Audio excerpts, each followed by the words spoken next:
ridiculous. Well, here's the thing. Maybe. Sometimes. Tell me about this. I want to know more. Oh, yeah. No. Holy cow. We've had a lot of fun. Well, if we can just interrupt Nicole from her eating of gummy bears here for a few minutes, we'll get started on recording. We almost were recording, Nicole was almost recording from the side of the road, but we got her safely home. And Catherine, you are recording from a hotel? Yes, I'm at a skating competition, and what's amusing me is that the hotel where I am is also hosting a group of Presbyterian women. So there's all signs that say breakfast for figure skating and Presbyterian women. Like they don't quite have their grammar in line, so it's amusing me. So that's where I am. Well, are the Presbyterian women like partying it up in the hallways? Is it hard to get to sleep at night because they're they're carousing about? Rowdy. So far, so good. So far, so good, but it is Friday tonight. That's true. They may cut loose. All right. Well, hello and welcome to Parenting Roundabout, a weekly podcast about the things that parents are talking about, obsessing about, and complaining about right now. I'm Catherine Haleko, and like I said, I'm here in the hotel room while my child is at the rink. And with me today are Terri Morrow. I am sitting here at the same boring card table in the middle of my living room, as always. I go nowhere. And Nicole Erdix, who's back from Target and ready back to talk. from Target with my gummy bears. Yes. So today on the podcast, we're going to talk about neighborhood life. We're going to share some family rules on our Friday speed round. We'll shout out some stuff we like on the Roundabout Roundup, and we'll hear an interview with one of our favorite dads, Robert Rummel-Hudson. But first, what else is new with you guys? Anything? As we record this, we are still in job limbo at my house. Both of my kids got jobs. Yay! Yeah. With places that are not open yet. Boo! Oh. And so it's like day after day of, will this be the call that it's time to come into work? And each day it is not that time. They are handling it way better than me. As we may have discussed, I am not so much with the patients. And, it's been such a long wait to get jobs, and then to have to still wait is... That's stressful. I'm not handling it well. So I'm a what is the term from Parks and Rec, Catherine? A stress ShamWow right now. That is me. I am soaking it up from everybody around me, and I've got plenty of my own. Oh boy. Wow. What's happening with you, Nicole? Anything stressful and or positive? Well, I had a very, very early morning meeting with the school. Nothing bad, of course, but just... After our conversation last week, seriously. when you said that, we all just immediately thought, is this a bogus meeting or is this something scary? No. Just a, regular old meeting to discuss her educational needs. But school starts here at 7:30 in the morning, so I had to be at the school at 6:45 for this meeting. Oh my goodness. I know. So I'm ready for bed. It's 10 in the morning here. I'm ready for bed. When you get to the point that you can refer to something as a regular old meeting with the school, Right. You've been through a few meals. Yeah. Well, and have. the other day, in anticipation of being away for this skating event, my daughter had talked to her teachers and told them, that she was going to be out, and her one teacher said that she should come in early the other day, the day that she would be leaving later that day. Come in first thing in the morning, 7 o'clock, and he would give her a test that she would otherwise be missing.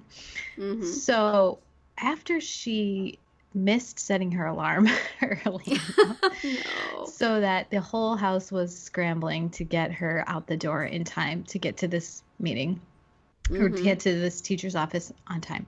He didn't show up. No. Really? Yeah.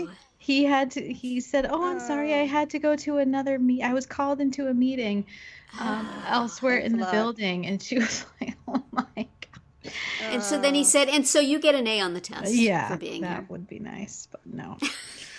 Oh, man. She still has to make it up. Mm-hmm. Mm-hmm. Well, let's talk about something that's, I hope, good. Trick-or-treating. It's almost time for Halloween and trick-or-treating and all that stuff's around the corner. And so I'm just wondering, I know my neighborhood used to be bustling, but now it's quite quiet and not what it used to be. I don't really know any of my neighbors, and I think that's part of it too, right? People go off to neighborhoods where they know people and walk around together. So I'm wondering, do we still have neighborhoods where people know each other, sit on the front porch, have a mint julep together? I don't know. Is that like a thing of the past? What's happening in your neighborhood, Terri? How does it all work? Boy, we don't have one of those neighborhoods. There's a street over from us, and when we would go trick-or-treating, we used to go to that street, and it was clear that all the neighbors knew each other and were saying hi to each other's kids, and they all had different displays and stuff, and it was just felt so nice and homey, except that it wasn't our home. Our street is a cul-de-sac where hardly anybody knows anybody, and we rarely talk to each other. And, we have sort of wave and nod relationships with a few of our neighbors, wave and scurry into the house relationships with others. One or two people who are friendly enough to, from time to time we have a conversation. But it's black on Halloween. I think most everybody has their lights off. There's no kids on the cul-de-sac really. And the rest of the year, I know at one point, I think a neighbor moved in who was trying to get stuff going, and she was told, we're not that kind of neighborhood. No. So Oh. Wow. they moved fairly shortly afterwards. I think they were just renting. So it's like, okay, then. So no, but I wish we did. That the neighborhood we lived in before this also was not much. We knew the neighbors on one side, had a nice chatting relationship with them. On the other side, a little bit less, and then nobody else. So I don't know if that's just us or if that's a societal trend. Do you guys have big, friendly, warm neighborhoods? Catherine? Yeah, ours is pretty good. I mean, I'm so jealous. When we first moved in, there were more neighborhood parties, where people would invite everybody over just in the summertime or whatever. And we still have an annual Christmas party for the whole, but it's for a pretty big, it's probably 50, 60 houses. So it's a pretty big swath that it covers. But we're friendly with all of our immediate neighbors and various other ones that are a little further away. I mean, we have a family that lives behind us, to where their front of their backyard is aligned with our backyard. Yeah. And they have kids that are close in age to ours. And that's been great. That's nice. I mean, she's the one I call when I'm I'm not home and my husband can't come home and I need somebody to, feed my kid or whatever. So that's really nice to have. I mean, the one thing about that family is I feel like I don't get to reciprocate as much. I wish I had more. Once in a while she'll ask me to drive her kids to school or something, which I'm very happy to do because I want to, return the favor. She's helped me out a lot. So you don't want to be that neighbor that they talk about as always asking for things. The taker, not the giver. You don't want to listen to their podcasts in here. Yeah, my neighbor. Right. What a leech. Always asking for stuff. How about you, Nicole? Out there in Southern California, do you have warm neighborhoods there? Well, the neighborhood that I was in Canada, I loved it. It was small and Canada. I know. I can't help compare.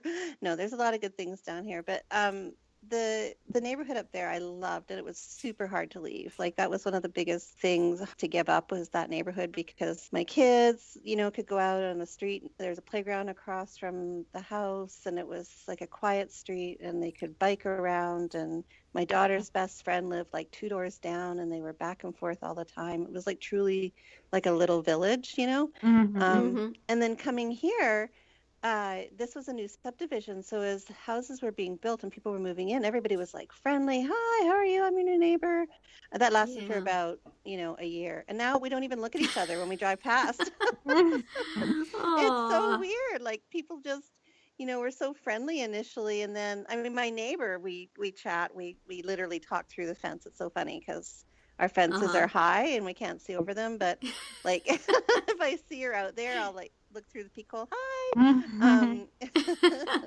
But other than her, we don't really, nobody really has much to do with one another. It's sad because we're on a cul-de-sac and there's kids and nobody really seems to be out and about doing neighborly things. I also think, though, like, when we were growing up, and maybe this is the way it was when you're in Canada too, like, all the kids went to the same school. Yes. And these days, my kids ended up going to the one and only charter school in our district, so they didn't go to the same school as some of the neighbors. And even if they had gone to the neighborhood school, half the kids go to parochial school and some go to, whatever. Yeah. So I think that used to be much more of a organizing force than it is anymore. Definitely. That is true. The schedules were aligned, and also for us, the weather, makes a big difference. I mean, in the winter, forget it if you don't see anybody. You might see people when you're shoveling snow, and that's about it. Yeah. That's about the most neighborly my neighborhood gets, actually, is in the winter, where we have a neighbor on either side that has a snowblower, and they often snowblow our sidewalk. And we never quite know which one to thank. So oftentimes we don't, so they're probably mentioning that in their podcasts. But we appreciate it. Yes. It's very nice. I think they just like using the snowblower and just don't want to stop. But that's very nice. That's about the most neighborly we get. Yeah, ours is just the opposite. Nobody comes out when it's 110 degrees here. We're all inside. We come out in the winter. It's totally the opposite. Now, what about safety? Does your neighborhood feel safe to you and your kids? I know that safety can be, sometimes your neighbors can be reassuring knowing that they're there, but... Yeah. When my kids were littler, I really would have liked to have one of those old-fashioned neighborhoods where everybody knows everybody and everybody looks out for everybody and everybody's kids come out and play together.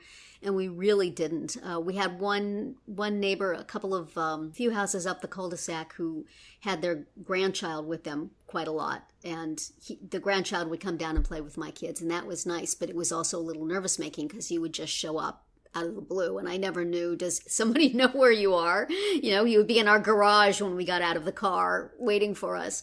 So that was about the only time we had that. But, when they were little, I really did feel that we were a little island unto ourselves. And now, I don't know that I feel that it's unsafe. Our whole town is getting less and less safe, more and more crime. So the areas that I wish to walk around after dark, even walking from the high school next door to my house after community band, I'm looking over my shoulder. But it would feel better if you felt like you knew everybody and that you could count on everybody. We have rallied every now and then. There was an elderly woman who lived up the cul-de-sac from us, and a lot of people were looking out for her.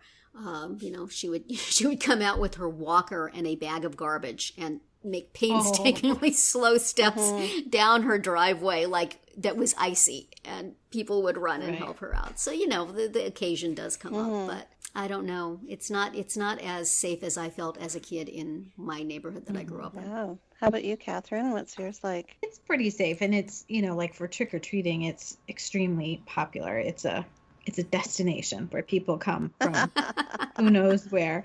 So yeah, I mean, I do feel pretty safe about my kids, walking to a friend's house or to the pool or the library. Those things are walking distance, so that's really nice.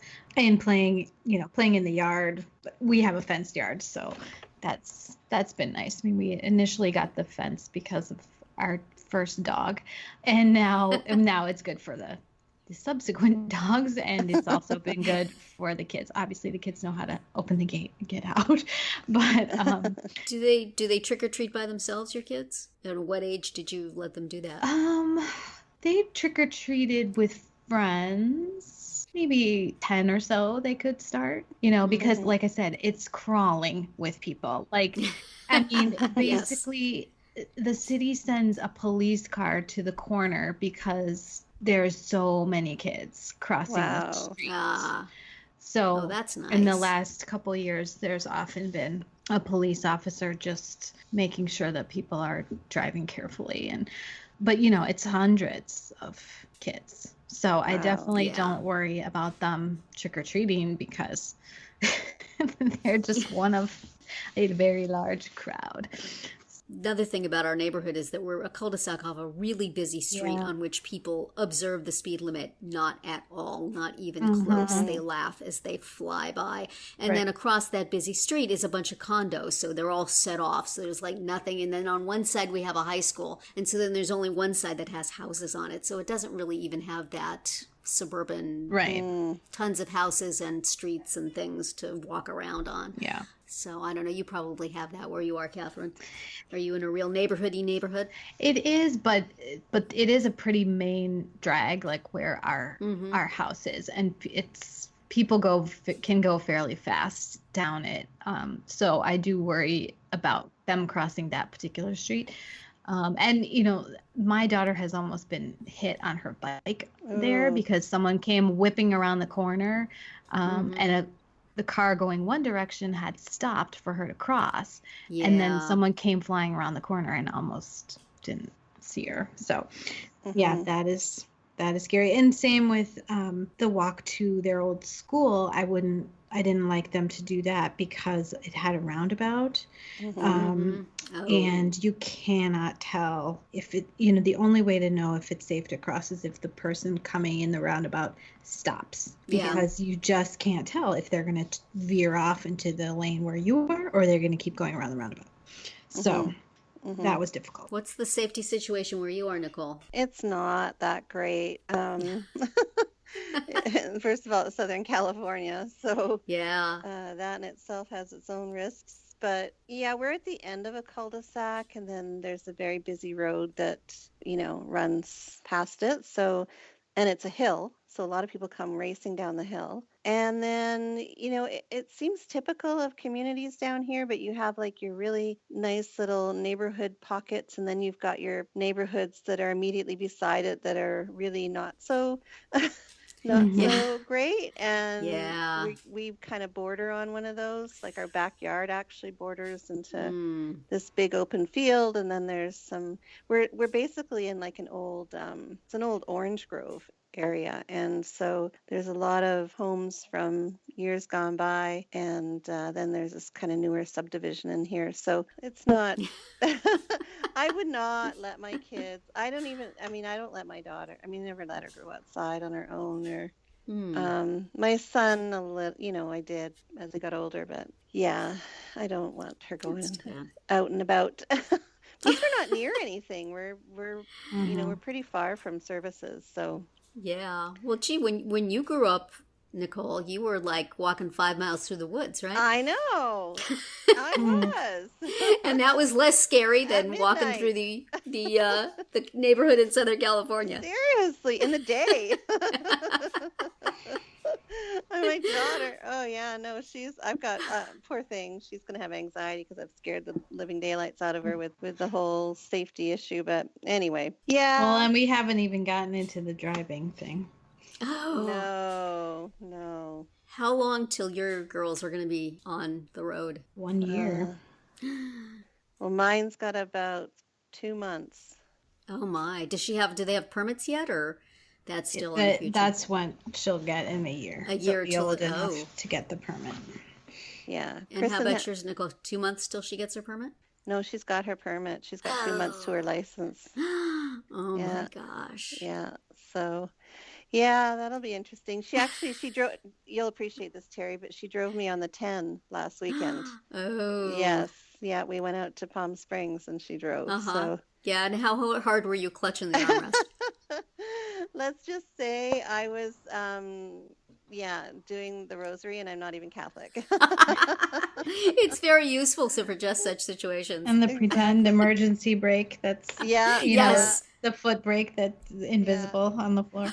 Yeah, but she's got to learn, right? Because she does. It's our main artery of transportation, so she's got to.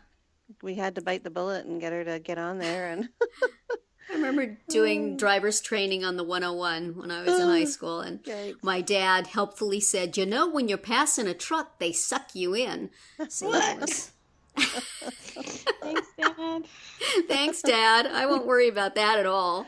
So I'm going over the Caneo grade, behind the truck. Ooh. Yeah, those Tuck were the you in. days. Oh, boy. And so, and Terri, you were saying that your neighborhood as a child was fairly Oh, yeah. safe. I had one of those suburban, kind of idealized suburban neighborhoods of the 60s and 70s with, we all went to the neighborhood school. We all went in and out of each other's houses. You could walk around the neighborhood and know that various stay-at-home moms would be watching you out the window and making sure everything was okay. Everybody took care of everybody's kids. It was like, something out of a TV sitcom. I have not had that in any neighborhood I've lived as an adult. So maybe I didn't notice. Maybe if you asked my mom these same questions we're asking each other now, she would have had a completely different answer. Right. But to me, it seemed real safe and real friendly. And I think the neighbor boy robbed us one time. But other than that, it was really good. The neighbor boy. In a That's poorly terrible. secured sliding glass door, apparently, was our downfall. But yeah, it was nice. It was nice. I would like to have a neighborhood like that again. I'm sure it's not like that now. That part of town, I think, is not anywhere down here. done well with age. But it was nice. How about you, Catherine? Did you have the same sort of childhood home as you have, neighborhood as you have now? Yeah, in some ways. I mean, I grew up in a college town, and it was similar to where I live now in that it's suburban, but there is no urb. There's not like a big city that It's just we're attached to. So, yeah, I mean, in a college town, we ran around and played and everything, but there were, like giant fraternity houses downstairs and stuff. So we had some rules and expectations that were a little different than what you might get in other places. But yeah, it was pretty similar in a lot of ways. I mean, when we moved, my husband and I, we were living just outside of New York City, and then we moved to where we live now, and everyone was like, what are you doing? Like, how can you move to there? And we said, this is like how we grew up. This is very similar. So, and it's worked out just fine. Well, we know how different your situation was. Yeah, Nicole. Yeah, it was a unique little community. It was very isolated. We were 5 hours from the nearest city, and it was a company town. So, like, how a college town is mostly college. Yeah. So this was, there was a big mine site. So it was a mining company that kind of built up the town. And, we'd have a town, like, I don't know, it used to be, well, they used it for safety, but it was like a horn that was, you could hear like across town. So it would always go off at 9:00 at night so that people knew that the shift was changing at the mine, but it was also a signal for kids to go home. Oh, wow. That's cool. You had to be home by the 9:00 whistle. And unless, of course, you were 16 and wandering the town at midnight. So do you wish you had a neighborhood like that to raise your kids in now, or the one that you left in Canada as an adult? I think the one I left in Canada. I mean, the one where I grew up was too isolated. Yeah. Like we were really cut off from, of course we didn't have computers and social media and stuff. So yeah, it was too far from amenities, and we didn't even have, a bookstore. Like, it was very basic groceries, and we ordered everything from a catalog and for clothing and stuff. So no, but the one that I came from as an adult, I would love to recreate here, but not an option right now. Well, we were just talking a minute ago about rules that we have to give our kids about, traffic and crossing streets, and also rules we may have been given about fraternizing with frat houses. But we thought for our speed round today, we would see if we have any family rules, just, the kind of short and sweet family rules, like look both ways before you cross the street, or don't touch the oven, or, admonitions that we give to our kids, and whether they follow those, even those very simply stated rules, or not. So, Nicole, do you have any particular short and sweet admonitions that you give to your kids? Yes, I do. They have to keep the front door locked. That's a big thing in our house. That is a good one. Mhm. Well, given the neighborhood and all. And they have to, well, at least my daughter has to go to the bathroom with somebody if she's in a public place. She can't go alone. Take a buddy. Take a buddy. Mhm. It's a buddy system. And then one that my dad gave me years ago when I went to university, and that was to, keep my head up and know what was around me when I was out in public. So, Yes. especially in parking lots. So I try not to text or get distracted when I'm walking to my car in a parking lot, and so that's something that I've tried to impart on my kids. And then most recently, since living here in Southern California, it has been don't make eye contact with other drivers. So, especially on the freeway. It's like we want to teach our children that eye contact is a good developmentally healthy thing, and yet don't do it to anybody that you don't know. Not Just on the freeway. save it for friends and family. Yeah, I was trying to think of ones that I do. I think I asked my kids, what are some rules that I give you? And one of them was don't answer the phone or the door when you're home alone. Unless you know who it is. We have caller ID, so if you see it's mom or dad, then you can answer it, but anybody else don't.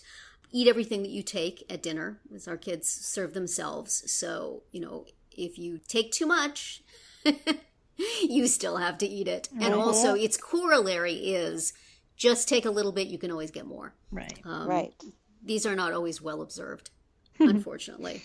We've in the past needed rules like no hitting and no mean names, but I think we're pretty much over that. My husband has very firm rules about the amount of water that one should drink in a day.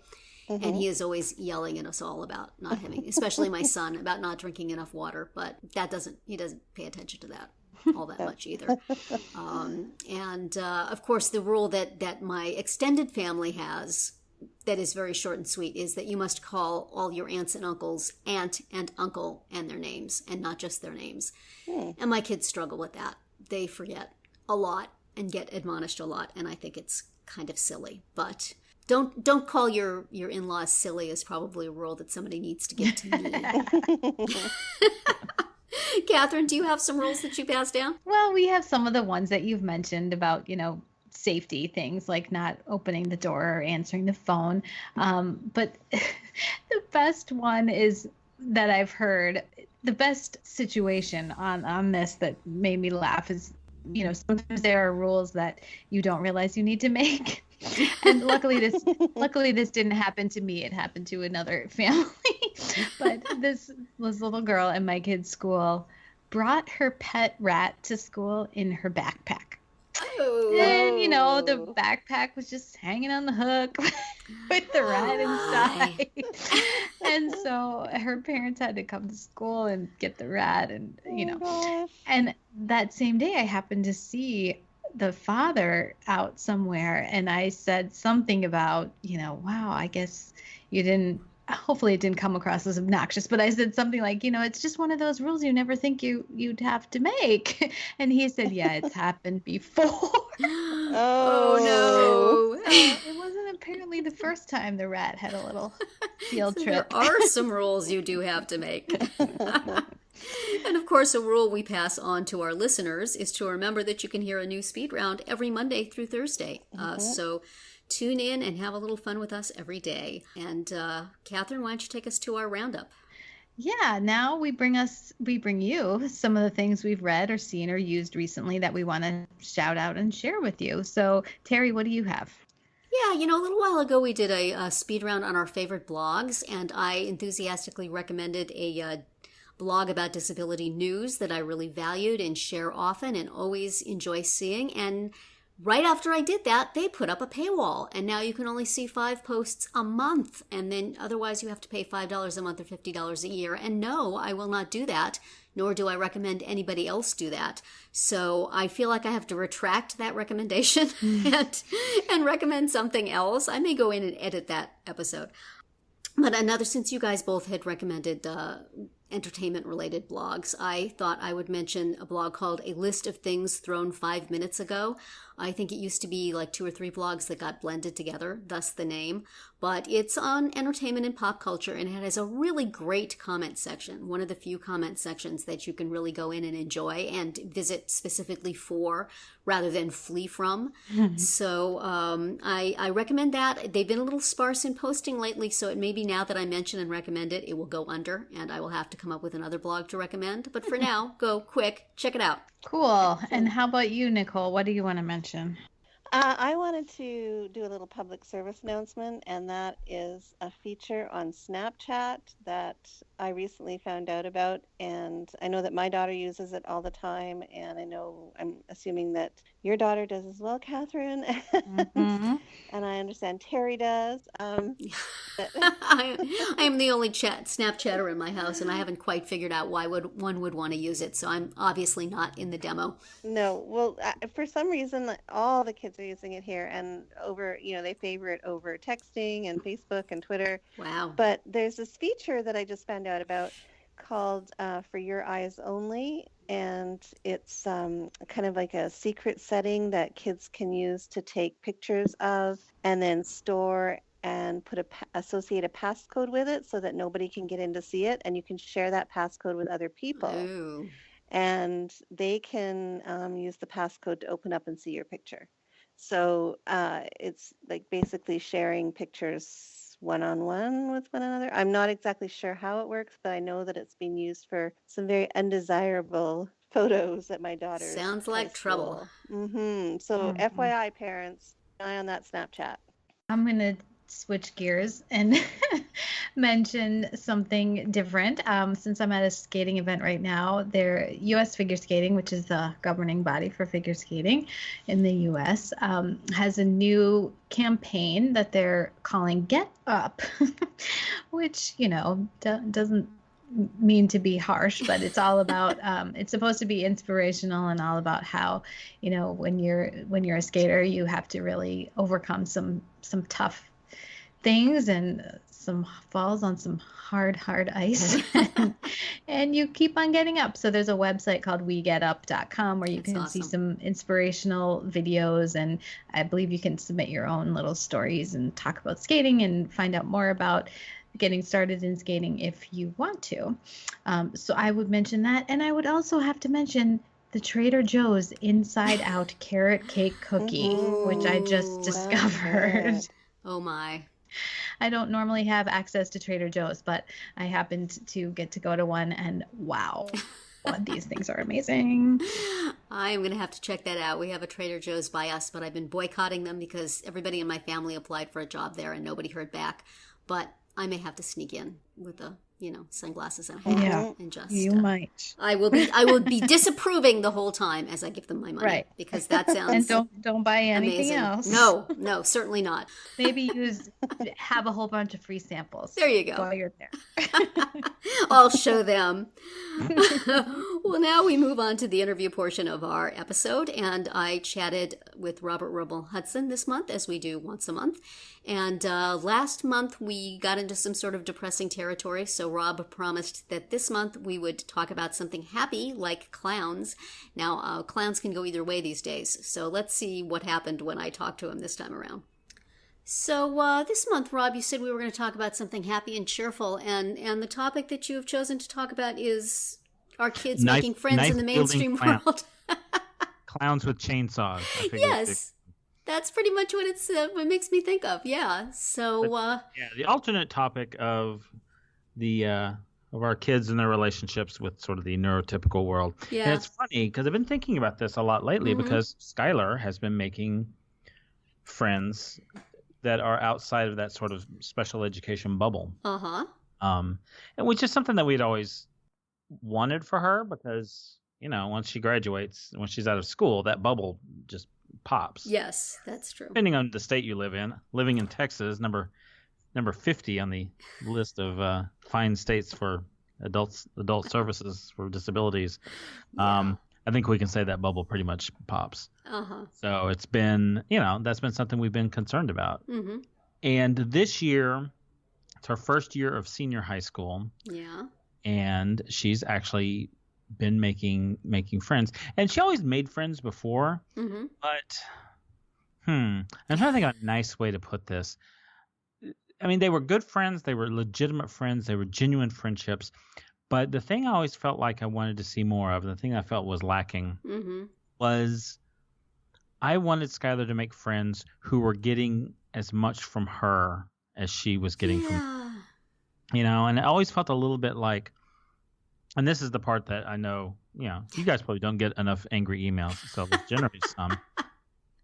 In the past, sometimes it has felt like a pet relationship. Yeah, or a service project. Yeah, the relationship she used to have with a lot of her neurotypical friends, it felt very much like the relationship you would have with a beloved and well taken care of house pet. Yeah. And, and that beats the alternative, I guess, of no friends at all or being tormented. Right. But still, no one wants to be the house pet. Unless you're actually a dog, then it's not a fun place to be. Yeah. And I think this year she's been making some friends and kind of embracing some friendships where there is more of a two-way street, and it's not just, I feel good about myself for being friends with Skylar. Yeah. And the thing is, that sounds like I'm diminishing that, and I'm really, really not, because I mean, that's compassionate teenagers. Who would have thought there was such a thing? It turns out that there are a lot of them. People talk about, kids these days, or maybe it's just me. Maybe I'm the only one who has that conversation. But there's this idea that kids are narcissistic and selfish, and not like the good old days when we were. Yeah, who are we kidding?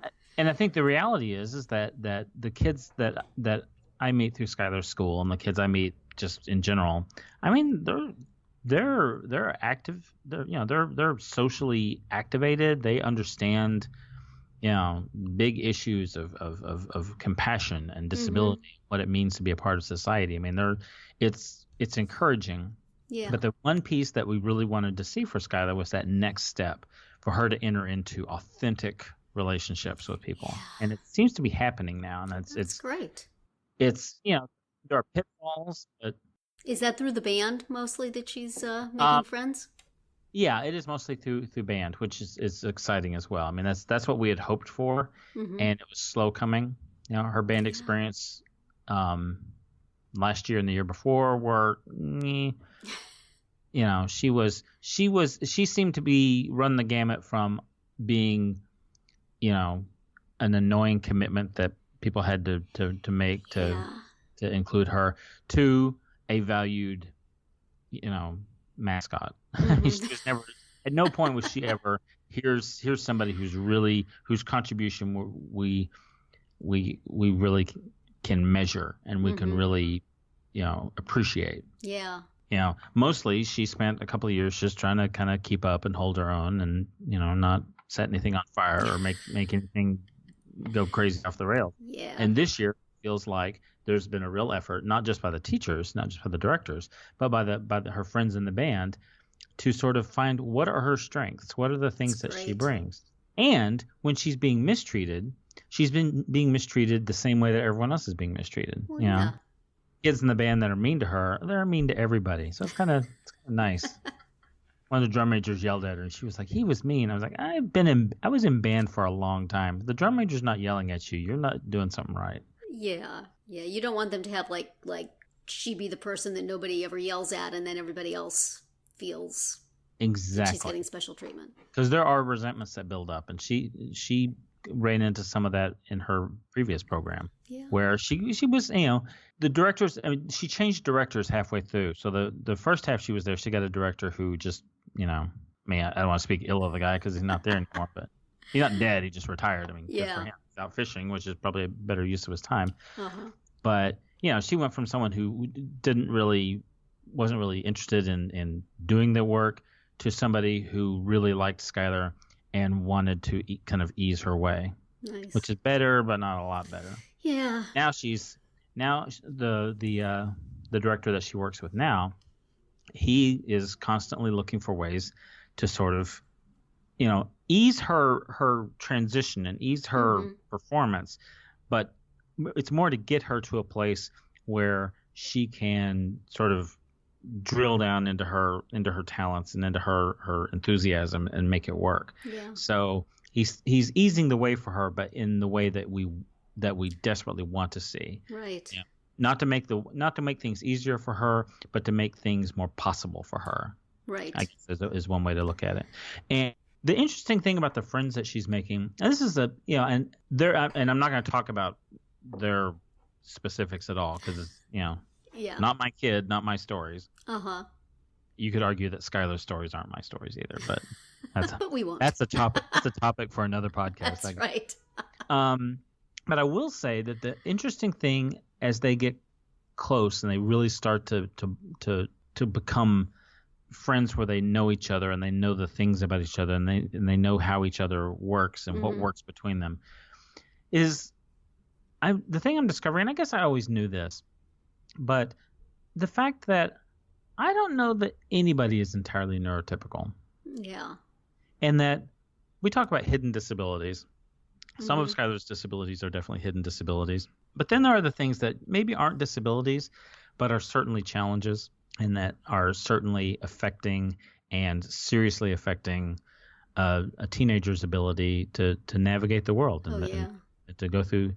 And, just because you're not in a special education class or just because you don't have this very specific label doesn't mean that those challenges aren't incredibly real and aren't creating roadblocks in your life. And so the more I kind of see Skylar interacting with her friends, her quote neurotypical friends, the more I realize that, to put it the way Skylar puts it, and she's actually said this, she actually asked this, everybody's got their little monsters. Yeah. Oh, definitely. And when she said that, I thought, you're smarter than me. You're a wise kid. Yeah. Considering the state of your room and how the disarray that your homework is in, you're pretty smart. And it's true. Everyone has their little monsters. And what I'm seeing from Skylar's relationship with her friends, with one friend in particular, is that Skylar's history of navigating her own situation makes her a very comforting friend for somebody who's going through their own stuff. Yeah. And suddenly I can kind of see what her future might look like. We've always talked about her future as a possible advocate, but the fact that she is so empathetic and the fact that she has this big heart that I'm always convinced is about to get broken. It turns out maybe that heart is big, but it's kind of tough and it resonates. Yeah.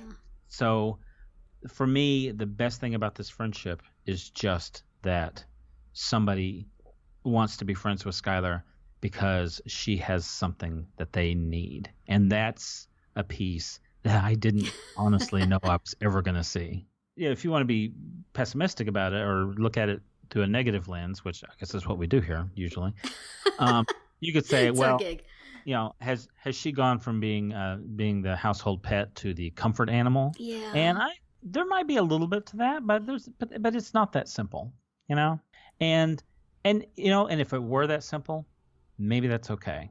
But I don't think it is. I think that this is a friendship that's going to continue to grow, and the other friendships that she's making are going to continue to grow. And I think she's going to continue learning what is it that I have that I can bring to the world. And I don't know that she had a good idea of that, and I honestly don't know if I had a good idea of that. Yeah. How does she do with communicating with friends? I mean, I know a whole lot of teenage friendship is talk, and obviously she's a very good listener. Does she talk to her friends about what's going on in her life? I mean, what does she get from them? She does. And it's one thing that I think we had to kind of adjust to is that sometimes Skylar doesn't completely understand what's going on in her life. And so when she tries to interpret things, it can end up being a mess. And that is a mess that we've just recently cleaned up, by the way. Yeah. So, yay. So it can be challenging. The thing that's nice is that she's easier to understand verbally. So the sort of physical impediment of her using her iPad to communicate becomes less so. I mean, she still has to use it for very specific things, but when they're together and they're doing their thing in actual in physical space together, that communication is mostly done verbally. Now, and the thing with Skylar is if you're friends with Skylar, you're friends with Skylar all the time. She texts a lot. She's getting more active with social media. She's on Instagram. She's doing these Instagram stories, which I still don't understand because I'm old and set in my ways. But every day there'll be some new story, and it's like a picture of her feet. I'm going to class now, and there's a picture of the back of some kid's head. These goofballs in my class, and I don't understand it. I don't know if I'm supposed to understand it, but man, she's got stuff that she just is putting out there now, and it's really interesting. So if you're friends with Skylar, you're not just getting that verbal communication; you're also getting this kind of constant stream, which I guess is how teenagers do it these days. Yeah, and I mean, what a blessing for kids who have problems either speaking at all or putting their thoughts into words spontaneously, that now we have this whole social media structure so that instead of talking to your friend on the phone, you're typing something and you can look at it and you can think about it and you can put it away and come back, take it out later, and you can ask your mom, is this what I mean to say? Or what do they mean by this before you answer? Yeah, I had so much social anxiety when I was a teenager. And if I had that ability to sort of take a tiny step back and put a little bit more thought and a little bit more craft into what I was expressing, I think I might have actually been happy and gotten a date once in a while and actually been like a normal happy teenager, if there's such a thing, and not the angsty sad little teenager. And the thing is, it's interesting to watch, and I watch and I hear people online, you see this on Facebook, like you see on so many intelligent things on Facebook. It's people talking about, back in my day, kids didn't have their heads buried in the screen and blah, blah, blah, blah, blah. And I just always like, oh my God, please shut up. You're talking about my kid's gateway to the whole world. And I wish that it didn't have to be her gateway, but oh my God, I'm glad it's there. Yeah, and I'm glad that she has those options. And I'm glad that she has that ability, not just to interact with people that she wouldn't otherwise get to interact with, but also to add this layer of nuance and this layer of, well, now that we're not face to face, here's some stuff I want to say. Yeah. With the people that she sees every day. Yeah. That's great, and they get to see her if I had in ever all different had ways. that, I sit here and think about the things that were so hard for me when I was a teenager. And I think about having those tools, and I think, oh my God, I might have actually enjoyed high school. Ooh, Imagine that. They might have been the best years of my life. Well, you know what? I was just about to say, gee, this is actually turning out to be a very positive conversation, and now you just had to end it on a low. I got to be me. You got to be you. That clown had to fire up his chainsaw at some point, didn't he? It's true. Can't get away from it. Well, hopefully we'll hear more about how these friendships are going as we talk again. And I look forward to seeing what's going on with you next month. Thanks for talking with us. Thank you. I appreciate it. And now, Nicole, why don't you take us into our shameless self-promotion? Yes, this is our final segment today, and we're doing a little shameless self-promotion and want to direct you to some things on our site that we think you should take a look at. Terri, what have you got for us this week? Yeah, we have a new feature on our blog's website, which is a contributors list. We have had many, many, many people contribute over the few years that Parenting Roundabout has been in existence, and I thought it was time to bring all those names and links to find out more about them onto one page. So the page lives on our Facebook page, but it is linked to from the front page of our podcast at parentingroundabout.com. So if you happen to be listening to one of our older episodes and you hear a name and you think, who the heck is that? You can just go straight to our contributors list and find out. Great. And Catherine? I just wanted to mention a piece I have on VeryWell with a list of a bunch of fun and active Halloween party games that you can use at parties or in the classroom or just at home with your kids, maybe before you go trick-or-treating. Thank you. Yeah. Mm-hmm. And I did an article for my blog recently, which has been a long time coming, and I wrote about grading students. So it's an alternate grading format for students with disabilities in the general education classroom. Great. Well, thank you. So that's it for this week's episode of Parenting Roundabout. We hope you enjoyed it and that you'll join us every week. You can listen to podcast episodes on parentingroundabout.com or download it from iTunes. Please subscribe so that you get all of our podcasts and mini podcasts. You can follow us on Twitter, where I am at About Family Fit. Nicole is Nicole Eridix, and Terri is Momitude. You can also follow the podcast on Twitter at Roundabout Chat, and look for the podcast on Facebook, Pinterest, Tumblr, YouTube, and Instagram too. But best of all, stop by our blog at parentingroundabout.com and read recaps, find links on all the stories we mentioned, and talk back in the comments. Thanks to John Moran for providing our in and out music, and I wish everyone a great week.